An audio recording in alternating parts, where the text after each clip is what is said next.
Bhagavad Gita, Chapter 1, Arjuna Vishada Yoga, the Yoga of Arjuna's Despondency. Prologue. The Universal Battlefield. The Bhagavad Gita begins on the hallowed plains of Kurukshetra, where two mighty armies stand poised for battle. This war, fought between the Pandavas and Kauravas, is not merely a clash of swords, but a cosmic confrontation between righteousness, dharma, and unrighteousness, adharma. Yet, Chapter 1 is not about the external war, it is about the war within. It introduces Arjuna, one of the greatest warriors of the age, not in his glory, but in his vulnerability. The chapter's title, Arjuna Vishada Yoga, translates to the Yoga of Arjuna's Despondency.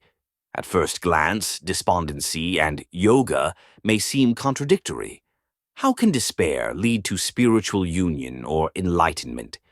The Bhagavad Gita begins with this paradox, teaching that every human soul must pass through confusion and doubt to awaken to wisdom. This chapter is more than a historical recounting of events. It is a mirror reflecting the dilemmas and struggles faced by every human being. It addresses the timeless questions. How do we balance duty with emotion? How do we act when faced with moral ambiguity? How do we conquer the fear of loss, failure, and death? Section 1. The Blind King and the Divine Vision. The narrative begins with King Dhritarashtra, who is blind both physically and spiritually. He asks his charioteer, Sanjaya, to describe the events unfolding on the battlefield. This moment symbolizes a stark contrast, the blind king's ignorance versus Sanjaya's divine sight, granted by the sage Vyasa. Dhritarashtra's question, "What did my sons and the sons of Pandu do, assembled on the battlefield of Dharma?" encapsulates his moral blindness. He does not ask about the righteousness of their actions or the justice of the war. His concern lies solely with his own sons, revealing his attachment and bias, a key theme of the chapter. Sanjaya's narration introduces us to the grandeur of the battlefield. The scene is painted vividly, warriors clad in gleaming armor, banners fluttering in the wind, and the deafening sound of conch shells announcing the readiness of the armies. Each conch shell is symbolic, representing the unique spirit of the warrior blowing it. Section 2. The Pandava Army and Krishna's Role. The Pandavas, led by Yudhishthira, represent the forces of righteousness.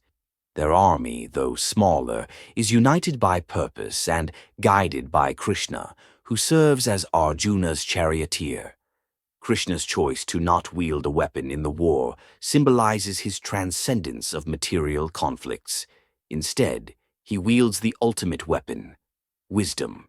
Krishna's role as Arjuna's charioteer is laden with symbolism. The chariot represents the human body, the horses, the senses, and the reins, the mind.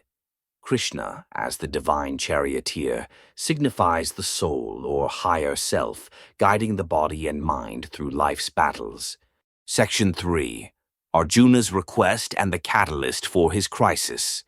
As the armies stand ready, Arjuna asks Krishna to place their chariot in the middle of the battlefield. This moment is crucial, as it marks the beginning of Arjuna's inner turmoil. His request is simple, yet its consequences are profound. As the chariot halts, Arjuna surveys the battlefield and is struck by the faces he sees, his beloved elders, teachers, cousins, and friends. What had seemed a righteous war now becomes a source of deep anguish.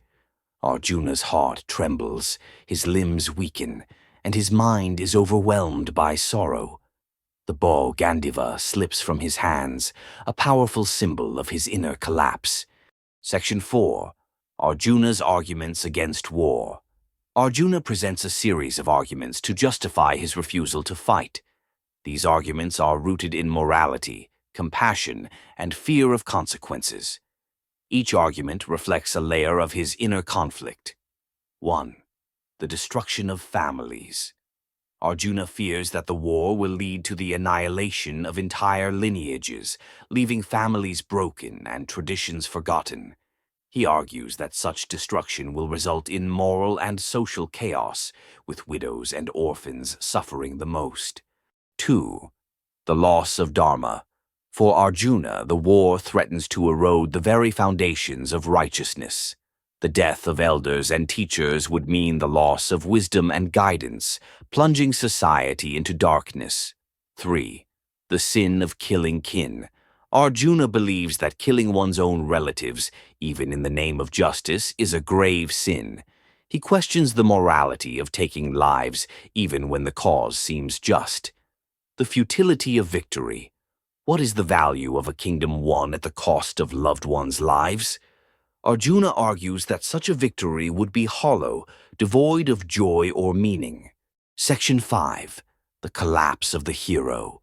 As Arjuna voices his doubts, his emotional turmoil intensifies. He declares that he would rather live a life of renunciation than fight this war. His surrender is both literal and symbolic. He places his bow and arrows on the ground, a gesture of defeat and an appeal for guidance. Arjuna's vulnerability is universal. His despair mirrors the struggles faced by every individual at some point in life. The struggle to reconcile personal desires with larger responsibilities, the fear of making irreversible choices, and the pain of confronting loss. Section 6. The symbolism of despondency. The Bhagavad Gita uses Arjuna's despondency as a spiritual tool. His breakdown is not a sign of weakness, but a necessary step in his journey toward enlightenment. In the depths of despair, Arjuna becomes receptive to higher wisdom. This moment teaches that clarity often emerges from confusion and strength from vulnerability. 4th, symbolism and allegory. Dive deep into the allegorical meanings of the battlefield, the chariot, and the conch shells. Relate these symbols to universal spiritual truths. 5. Lessons and applications. Reflect on how the themes of Chapter 1 apply to leadership, decision-making, and overcoming fear. Section 7. The Inner War, Arjuna's Psychological Struggle. As the narrative progresses, Arjuna's turmoil intensifies. His emotional breakdown is not merely a personal crisis. It represents the universal struggle between self-interest and higher duty. Arjuna, the hero poised for victory, suddenly finds himself paralyzed by self-doubt. This transition from confidence to despair highlights the complexity of human emotions, especially when faced with moral dilemmas. Arjuna's psychological state can be dissected into several layers. 1. Attachment to relationships. Arjuna's love for his family and mentors clouds his judgment. He perceives the war not as a battle for Dharma, but as a personal betrayal of those he holds dear. 2. Fear of sin. As a warrior, Arjuna is bound by his duty to fight, kshatriya dharma. However, he is haunted by the fear of accruing sin by killing his kin, even if it is for a righteous cause. 3. Existential crisis. Arjuna's despair transcends the battlefield. His questions, what is the point of victory? And what is the value of life when it comes at the cost of others' suffering? Reflect a deeper existential crisis about the purpose of life and human action. 4. Confusion about duty. Torn between his role as a warrior and his emotions as a compassionate human being, Arjuna finds himself unable to reconcile his responsibilities with his values. This internal conflict is not unique to Arjuna. It mirrors the struggles faced by individuals across all walks of life when confronted with morally complex decisions.